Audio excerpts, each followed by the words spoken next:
बिस्मिल्लाहिर्रहमानिर्रहीम। अस्सलाम वालेकुम डियर स्टूडेंट्स। हमारा आज का उन्वान है अल्लामा मोहम्मद इकबाल की गजल, जिन्हें मैं ढूंढता था आसमानों में जमीनों में। जी तो बेटा सबसे पहले शेर की तशरीह। जिन्हें मैं ढूंढता था आसमानों में जमीनों में, वो निकले मेरे जुल्मते खाना दिल के मकीनों में। जुल्मत खाना यानी अंधेरे का घर, दिल के मकीनों यानी दिल के मकीन, दिल के रहने वाले। अगर आप मिसरे को देखते हुए अशार की तशरीह करेंगे तो आपको कोई भी शेर दिया जाए तो आप उसको, चाहे अशार की तफहीम दी जाए और उसमें से सवाल दिया जाए, तब भी आप उसको आसानी से लिख सकते हैं। और तशरीह, अगर आपको ऐसा तशरीह को शेर आ जाए तब भी आप आसानी से तशरीह लिख सकते हैं।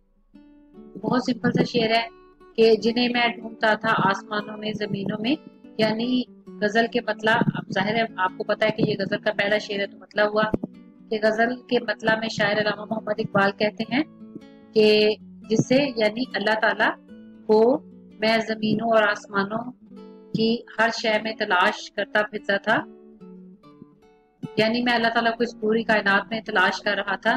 लेकिन जब मैंने दिल के अंदर झांका, अंधेरों में झांका, अंधेरों का मतलब है दिल की गहराई, यानी यहाँ पे जुल्मत खाना दिल, तो इसका मतलब है कि दिल के अंदर तक, तो दिल की गहराइयों में मैंने महसूस किया कि अल्लाह ताला तो जो है वो मेरे दिल में रहता है। जैसा कि इरशाद बारी ताला है कि अल्लाह ताला कुरान पाक में फरमाता है कि मैं तुम्हारी शहरक से भी ज्यादा करीब हूँ। अल्लामा मोहम्मद इकबाल कहते हैं कि मैंने रब्बे कायनात को आसमानों और जमीनों में तलाश किया, यानी कायनात की हर शय में ढूंढा, और मेरा ख्याल था कि अल्लाह ताला का कोई खास घर और ठिकाना होगा, जिसको जैसे कि यानी कि कोई मादी ठिकाना होगा।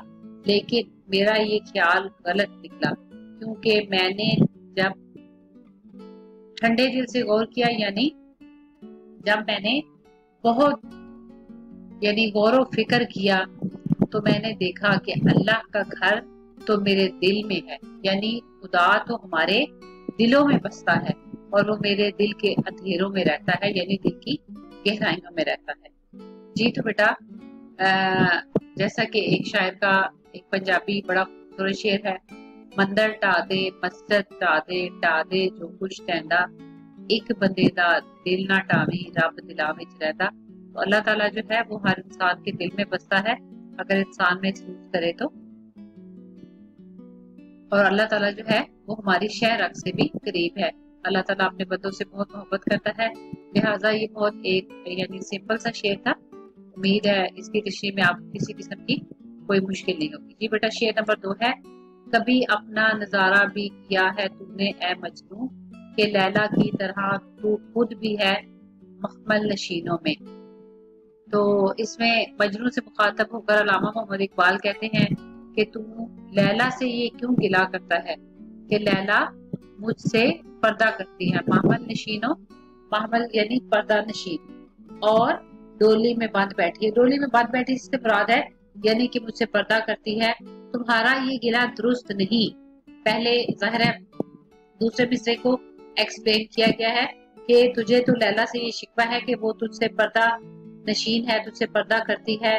तो फिर उसके बाद कहा गया कि कभी अपना भी नजारा किया है तूने या मजनू, तो तुम्हारा ये गिला दुरुस्त नहीं, क्योंकि तुम खुद भी आबाद बस्तियों से दूर सहराओं में तन्हा भटकते फिरते हो। कि क्या तूने ए मजनू कभी अपनी भी जात पर गौर किया है कि तू क्या करता है? तू खुद भी तो जो है वो लैला के इश्क में पागल, बस्तियों से और लोगों से, शहरों से, आबादियों से दूर भागता, सहराओं में तन्हा भटकता फिरता है और किसी को अपनी सूरत नहीं दिखाता। तो फिर तू लैला से क्यों गिला करता है कि वो जो है अपनी सूरत नहीं दिखाती? ये शेर उन लोगों के बारे में है दरअसल जो तन्हाई में बैठकर अल्लाह की इबादत करते हैं और खुदा के इश्क का दावा करते हैं कि वो दिन रात जो है वो اللہ تعالیٰ کا ذکر کرتے رہتے ہیں، تہجد گزار ہیں، قرآن پاک پڑھتے ہیں، تسبیح کرتے ہیں اور اللہ تعالیٰ کی یاد میں گوشہ نشین ہو گئے ہیں، جبکہ مخلوق خدا سے میل جوڑ نہیں رکھتے. یعنی حقوق اللہ تو ادا کرتے ہیں لیکن حقوق العباد سے بے خبر ہے. جبکہ آپ بچے پچھلی کلاسز میں پڑھ چکے ہیں کہ اللہ تعالیٰ نے مطلب فرمایا کہ حقوق اللہ تو اللہ تعالیٰ غفور الرحیم ہے، وہ معاف کر دے گا. اگرچہ کہ مطلب ہمیں اللہ تعالیٰ نے جو ہم پہ نماز، روزہ، حج، زکوٰۃ اور جو بھی اللہ تعالیٰ کے حقوق ہمارے ذمے ہیں، ہمارا فرض بنتا ہے اولین پرائورٹی پہ ہمیں وہ ادا کرنے چاہیے. لیکن اگر کوئی کوتاہی ہو بھی جاتی ہے تو اللہ تعالیٰ کی ذات غفور الرحیم ہے، وہ معاف کر دے گا. لیکن اللہ تعالیٰ کو اپنے بندوں سے محبت بہت پسند ہے. اللہ تعالیٰ حقوق العباد معاف نہیں کرے گا جب تک کہ وہ بندہ جس کی دل آزاری ہوئی یا جس کا حق ادا کرنے میں ہماری طرف سے کوتاہی ہوئی تو اللہ تعالیٰ اس وقت تک معاف نہیں کرے گا جب تک کہ وہ شخص معاف نہیں کرے گا. لہٰذا یہ ان لوگوں کی طرف اشارہ کیا گیا ہے کہ تو خود تو گلا کرتا ہے اللہ کی یعنی تنہائی میں بیٹھ کر اللہ کی عبادت کرتا ہے. یہ ان لوگوں کے لیے جو اللہ کے لیے دن رات بیٹھ کر تنہائی میں عبادت کرتے ہیں اور اللہ تعالیٰ کے قریب ہونے کا، اللہ تعالیٰ کے قرب کا، اللہ تعالیٰ کی محبت میں ڈوبے ہونے کا، اللہ تعالیٰ سے عشق کا دعویٰ کرتے ہیں. لیکن مخلوق خدا اللہ کی مخلوق سے کوئی میل جول نہیں رکھتے، حقوق اللہ ادا نہیں کرتے. انہیں یہ خبر نہیں کہ ان کے آس پاس کیا ہو رہا ہے، کسی نے کھانا کھایا یا نہیں، کسی بیمار کو تیمارداری کی ضرورت ہے، کسی مظلوم کو ان کی داد رسی کی ضرورت ہے. لہٰذا اس میں ایک جو باریک نقطہ وہ یہ ہے کہ خود شناسی کے بعد ہی انسان ہر چیز کی پہچان کر سکتا ہے. یعنی جب انسان انسانیت کو پہچانتا ہے، خود شناسی سے مراد ہے اپنے آپ کو پہچاننا، یعنی کہ میرے ذمہ مجھے اللہ تعالیٰ نے اس دنیا میں کیوں بھیجا. تو اللہ تعالیٰ نے سب سے پہلے ہی مطلب یہ بات آتی ہے کہ درد دل کے واسطے پیدا کیا انسان کو، ورنہ طاعت کے لیے کچھ کم نہ تھے کرو بیاں. فرشتے اور جنوں انس مطلب جو تھے وہ اللہ تعالیٰ کی عبادت کے لیے جو ہے وہ کم نہیں تھے. کائنات کی ہر چیز اللہ تعالیٰ کی عبادت کرتی ہے. اللہ تعالیٰ نے انسان کو فرشتوں سے برتر اور اشرف المخلوقات اس لیے بنا کر بھیجا کہ وہ دوسروں کے کام بھی آئے. لہٰذا جب انسان اپنے آپ کو پہچانتا ہے کہ اللہ تعالیٰ نے اس کی تخلیق کیوں کی، اس کے پیدا ہونے کا مقصد کیا ہے، تو اس کے بعد انسان کا ہر چیز کی پہچان کر سکتا ہے. اپنے دل کی دنیا میں غوطہ زن رہ کر ہی انسان خودی سے واقف ہو سکتا ہے. یعنی خودی سے واقف ہو سکتا ہے یعنی کہ خودی کا بیٹا خودی کا فلسفہ جو ہے نا یہ بہت ڈیٹیل میں بات چلی جاتی ہے کہ جب انسان اپنی دل کی دنیا میں جھانکتا ہے اور وہ غور و فکر کرتا ہے، خودداری انسانیت کو پہچانتا ہے کہ انسانیت کی معراج کیا ہے. اللہ تعالیٰ کی عبادت کے ساتھ ساتھ مخلوق خدا کی خدمت جو ہے وہ بھی اسی طرح سے اہمیت کی حامل ہے. جی تو بیٹا آپ دوبارہ اگر آپ اس شعر کو دیکھیں گے تو آپ کو سمجھ آ جائے گا کہ کبھی اپنا نظارہ بھی کیا تو نے اے مجنوں، کہ لیلا کی طرح تو خود بھی ہے محمل نشینوں میں. کہ تو جو ہے وہ یہ تو دعویٰ کرتا ہے، گلا کرتا ہے کہ لیلا مجھ سے پردہ کرتی ہے، لیکن کبھی اپنے اوپر بھی نظر ڈال کہ تو خود بھی تو آباد بستیوں سے دور صحراؤں سے بھٹکتا پھرتا ہے. لیکن اس شعر کو کے ذریعے علامہ اقبال نے ان لوگوں کو آئینہ دکھانے کی کوشش کی ہے کہ جو تنہائی میں بیٹھ کر اللہ کی عبادت کرتے ہیں، اللہ سے عشق کا دعویٰ کرتے ہیں لیکن مخلوق خدا سے میل جول نہیں رکھتے. لہٰذا جب انسان خود شناسی یعنی اپنے آپ کو پہچان لیتا ہے، خود ہی سے واقف ہو جاتا ہے کہ انسان کی تخلیق کا مقصد کیا ہے.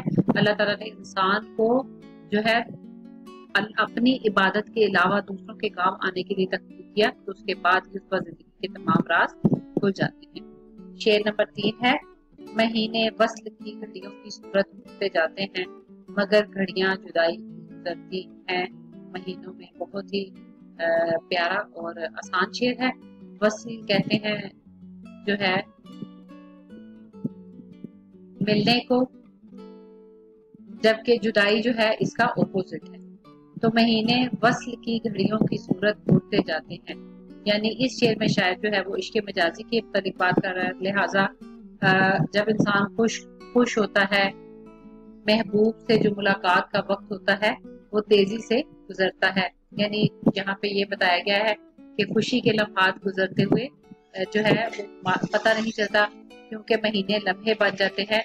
लेकिन मगर घड़ियां जुदाई की गुजरती हैं महीनों में, लेकिन महबूब की जुदाई में एक एक लम्हा भी महीने जितना लंबा महसूस होता है। मगर घड़ियां जुदाई की गुजरती हैं महीनों में, यानी जुदाई की एक एक घड़ी एक एक महीने जितनी भारी मालूम होती है। इस शेर में अल्लामा मोहम्मद इकबाल असल में ये बताते हैं कि सच्चे आशिक अपने महबूब के दीदार से सैर नहीं होते, उनका दिल नहीं भरता। महबूब के दीदार के दौरान महीने भी गुजर जाएं तो वो उनको लम्हे की मानत महसूस होते हैं, जबकि अपने महबूब की जुदाई में गुजरा हुआ एक पल भी जो है वो महीनों पर भारी महसूस होता है।